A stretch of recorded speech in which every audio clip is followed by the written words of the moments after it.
Welcome to massive open online course on Indian economics.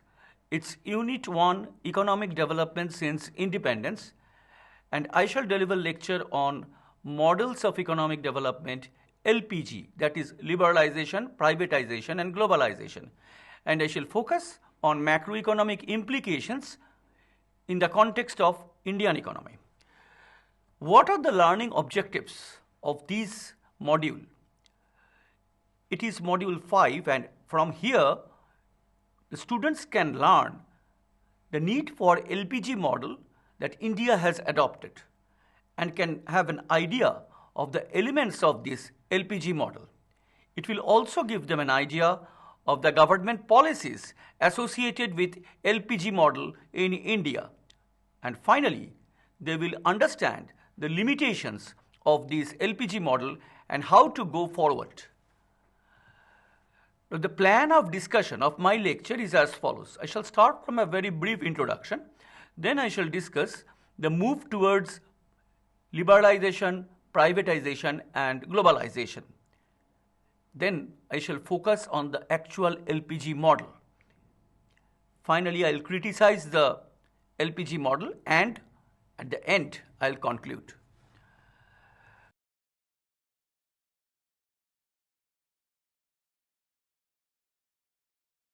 Now, when we start a discussion on LPG model, remember it's a model, so we should deal with various models of economic development in the context of the Indian economy. If we start from the first 5-year plan, we find that India follow Harrod-Domar model of growth. Then we find the Mahalanobis model of growth for the second 5-year plan. Then we have in the subsequent plan Leontief type of models. So LPG is another aspect. It started from the beginning of the new economic policy or the structural adjustment reforms.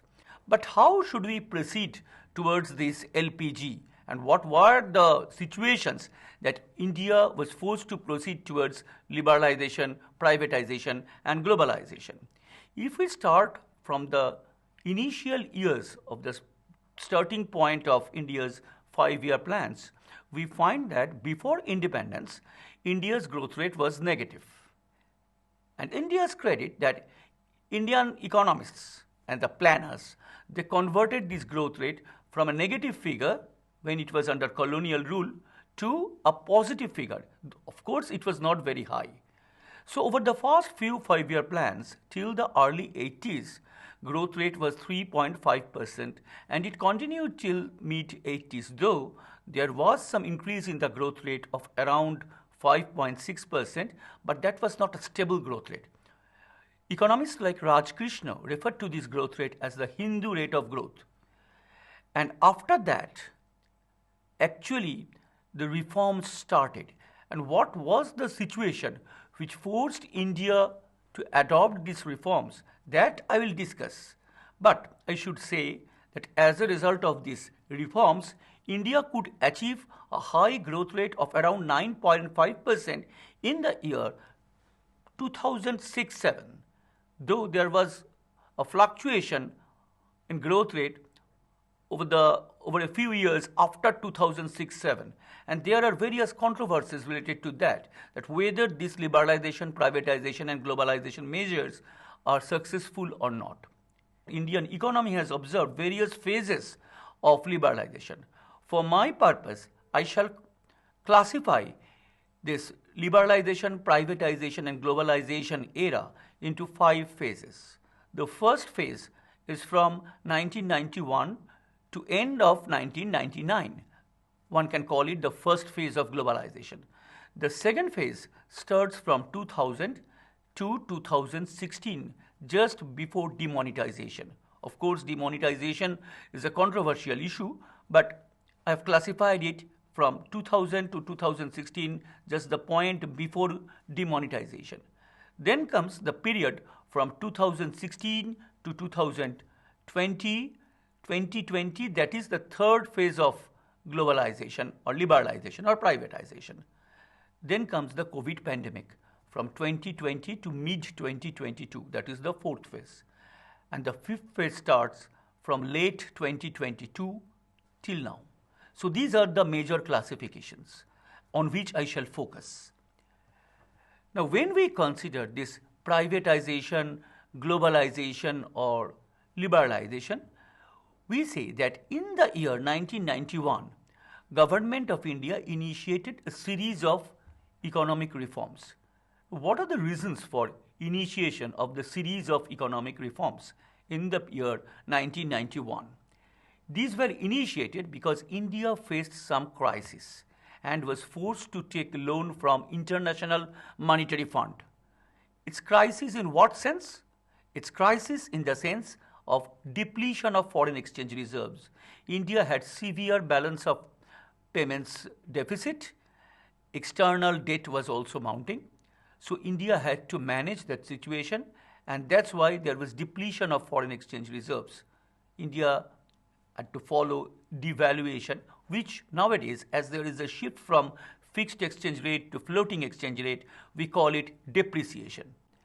Apart from this, there were internal financial crises in the form of inefficient management of the Indian economy from the fiscal sector point of view. One can say that it was in terms of insufficient generation of revenue from taxation, continued spending on development programs like poverty eradication and removal of unemployment without much success, and low income of the public sector undertakings. Along with this, India faced the problem of rise in prices of essential goods, which is the inflationary problem. So India was forced to take loan from International Monetary Fund in the year 1991, an amount of $7 billion as a loan. And IMF mentioned some conditions that India had to follow at that time. And this led to the structural adjustment program, which ultimately took the form of new economic policy. For availing the loan, India was required to liberalize and to open up the economy in three ways. What are these three ways? The first way was liberalization. It means reducing the role of the government in different areas of the economy. The second was privatization. It means removal of restrictions from the private sector. And the third one was removing trade restrictions and to open up the economy beyond the geographical boundaries. This is globalization. Combining these two, we have liberalization, privatization, and globalization. And actually, India agreed to the conditions laid down by International Monetary Fund. The main aim of the country was to create a more competitive environment in the context of a global world, a global order. So actually, IMF laid down some prescriptions and India had to follow some measures. We can classify the measures in two ways. One is the short-term measure and the other is the long-term measure.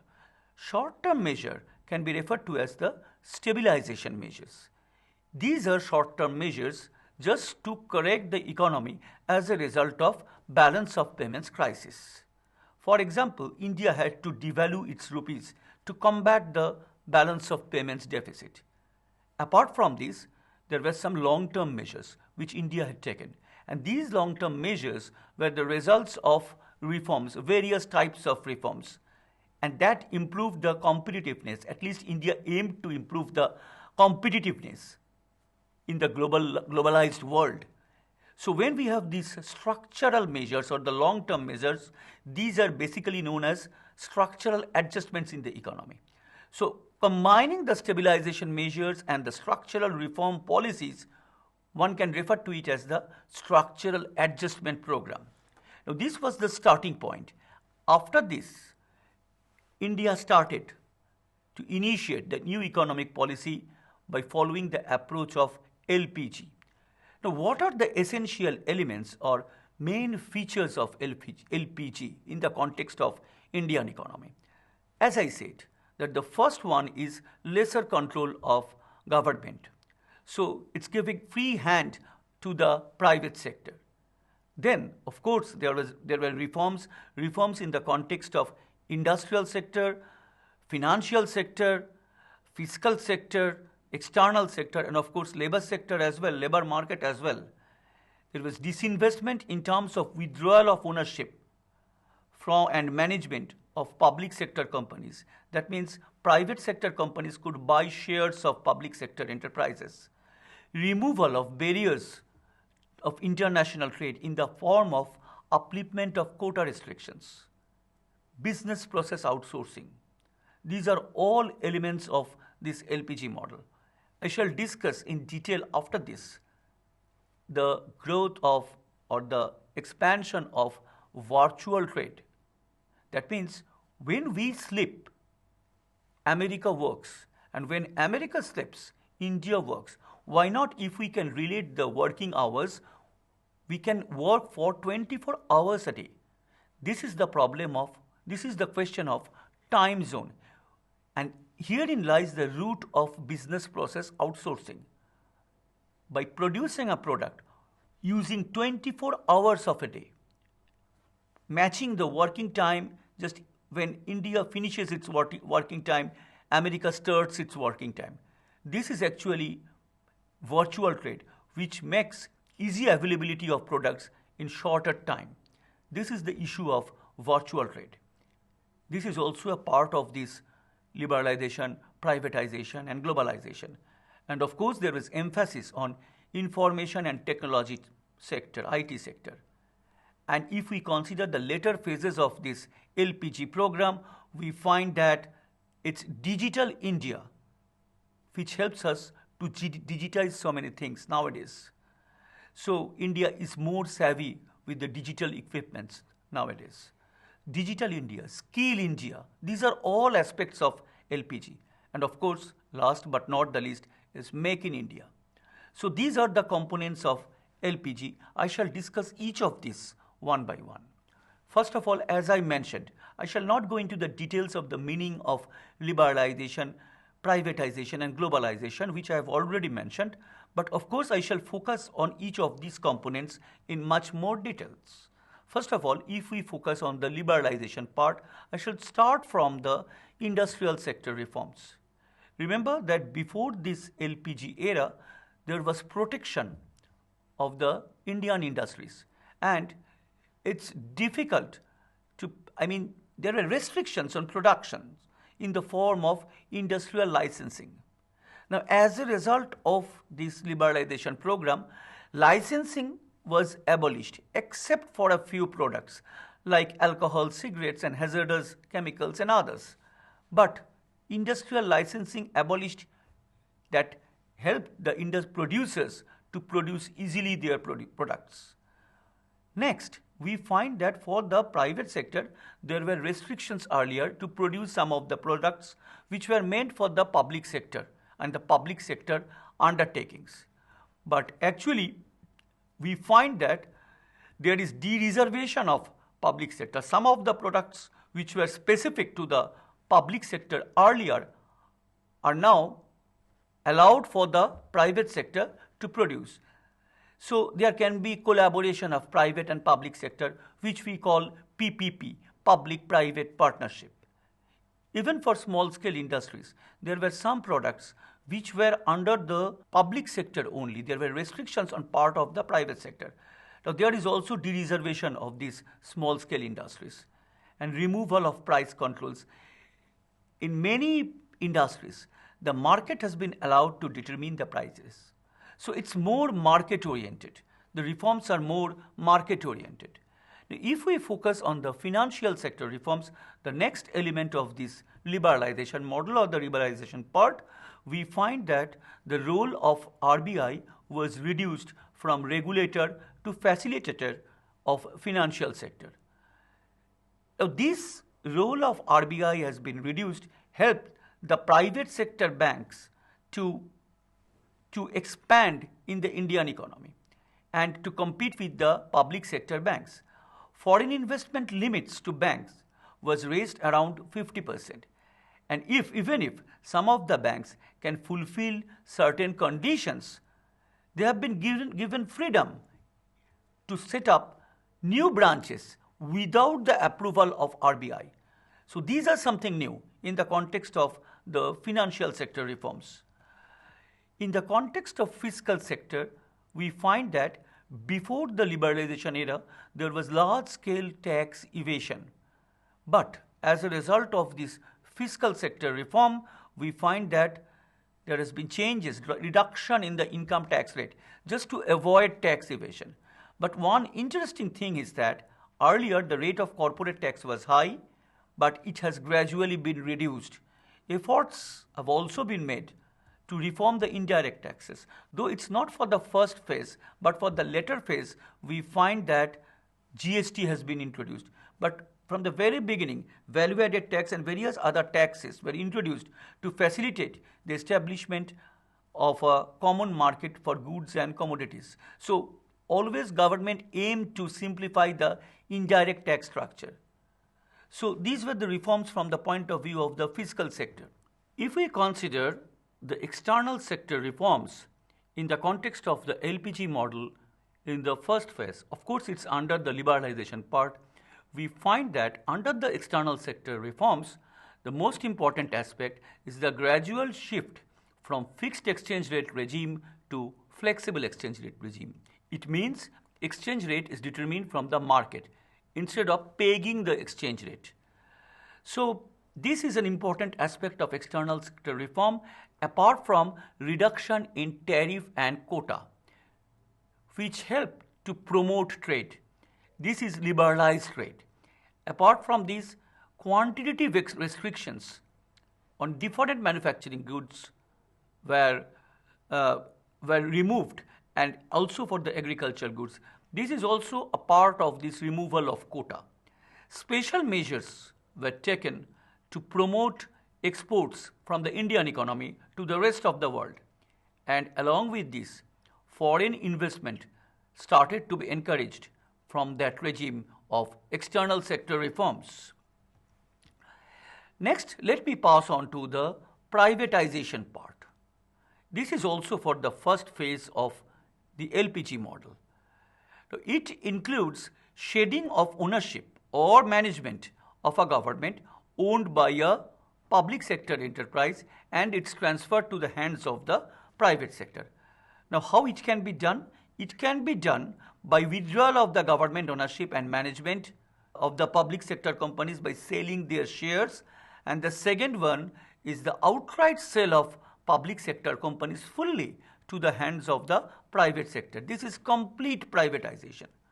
The purpose of this sale are to improve financial discipline, to facilitate modernization, professionalism, and also to improve efficiency. Along with it, it encourages foreign investors to invest in the public sector, which is partially owned by private sector under this privatization part. Next comes the globalization part of the LPG model in the first phase.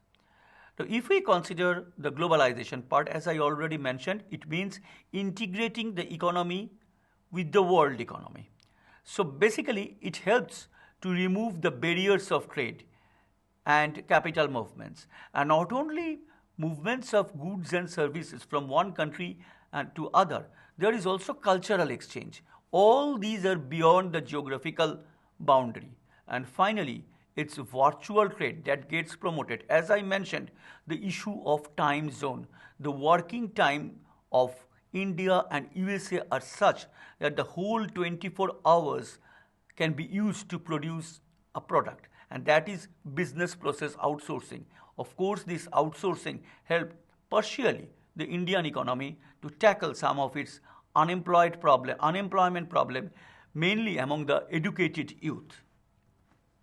Then comes the second phase of this LPG model. Now, under the second phase of this LPG model, of course, the key driver is information and technology. And as I said, that India became a major destination of FDI. And not only that, there was a reverse situation as well. Indian companies appears in the scenes of the foreign countries. So, for example, Tata Industries bought British luxury car Jaguar. And Incredible India was a slogan, but it was not a slogan of the tourism industry, but it was a slogan which some broader perspective. It seemed to suggest some larger perspective, and that incredible India can be considered as the theme of the second phase of this liberalization and privatization and globalization. Now, India's growth rate improved from the early 2000s, and as I said at the beginning of this lecture, that India faced a growth rate of 9.5% in the year 2006-7. But after that, there was a fall in the growth rate, and it reached a figure of around 4.7% in 2013 and 14. In this context, I want to mention the two important works. Often it is referred to as the battle of brains, in the sense that one is the writing by Jagdish Bhagwati along with Arvind Panagiria. The other is the writing by Jean Drèze and Amartya Sen. Jagdish Bhagwati and Amartya Sen are very good friends. They were colleagues at Delhi School of Economics, but their views differ. Jagdish Bhagwati focused on why growth matters. He raised this question, Bhagwati and Panagiria, in their book in 2013. They said that it's the GDP growth rate that is most important. And if there is GDP growth rate, it can tackle the problem of poverty in an economy. He cited the example of Brazil, where this conditional cash transfer scheme was successful. Amartya Sen, on the other hand, followed a socio-democratic approach and mentioned that there can't be growth without development. So they have mentioned that India should focus on the health sector or education sector first, and to look into expansion of GDP, and then to focus on this growth of the economy. So basically, for tackling poverty, they followed a socio-economic approach. Next comes the third phase. Now, when we consider the third phase, the BJP-led government came in power in the year 2014, and there was an increase in the growth rate to around 7.3% in 2014-15. But the most controversial issue occurred in 2016 November, when demonetization took place. The aim was to withdraw rupees 1,000 and rupees 500 notes, mainly old notes, from the economy, to remove black money from the economy, and of course the focus was on digitization of the economy. The purpose was good, but there were criticisms from various sectors of the economy. But ultimately we can say that it helped India to digitize a lot. Nowadays we use mobile phone, nowadays we use various platforms, online platforms, and that is due to the digitization drive of the economy. In the meantime, our Prime Minister, Mr. Narendra Modi, raised a slogan like Making New India, Reform, Perform and Transform. And these are the components of this Making New India. It starts from Digital India, takes into account of Make in India, it covers Skill India, and of course goods and services tax, which is a reform in the context of the fiscal sector. Now, if we consider Make in India, the question is how Make in India differs from Made in India. In case of Made in India, we produce the product here and sell it abroad. But in case of Make in India, we produce the product here, but we invite the foreign investors. That is, foreign direct investment is invited to help us in producing the product in India. So this is a welcome drive. Apart from this, Skill India helps us to make us self-reliant, that is Atmanirbhar Bharat. There is training of the unskilled workers to convert them to skill. And of course through educational expansion. And goods and services taxes, GST.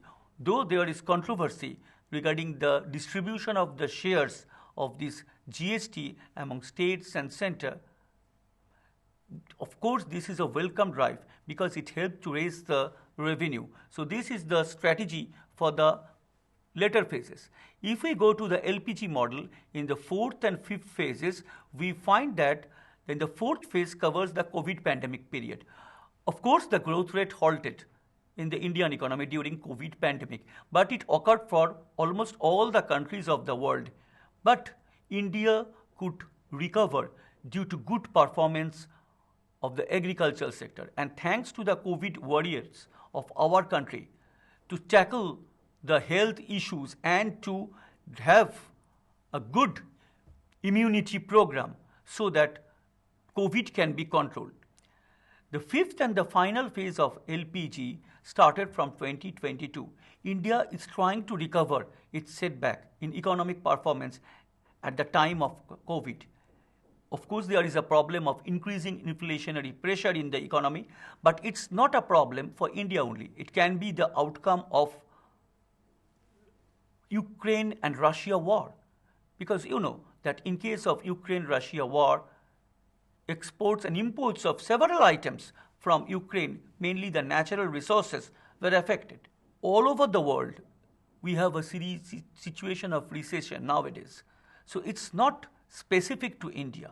So India should try to recover this, and I'm hopeful for that. Now, if we consider the usual criticisms of LPG, it starts from the regime of Manmohan Singh. We find that as a result of this LPG, there is polarization of the economy. There is widespread increase in poverty, increase in income inequality in the economy. On one hand, we have the service sector, and on the other hand, we have the informal sector. But there are, of course, disparities in education and other side of the economy. And the poor and the marginalized sections of the society have been left out of the growth process, implying that the growth was not inclusive. But we should be positive in the sense that such a program helped us to introduce, to digitize the economy, to make us more savvy with the outer world, say with mobile phone and various digitized equipments. And disinvestment in the public sector helped a lot for some of the PSUs to run efficiently.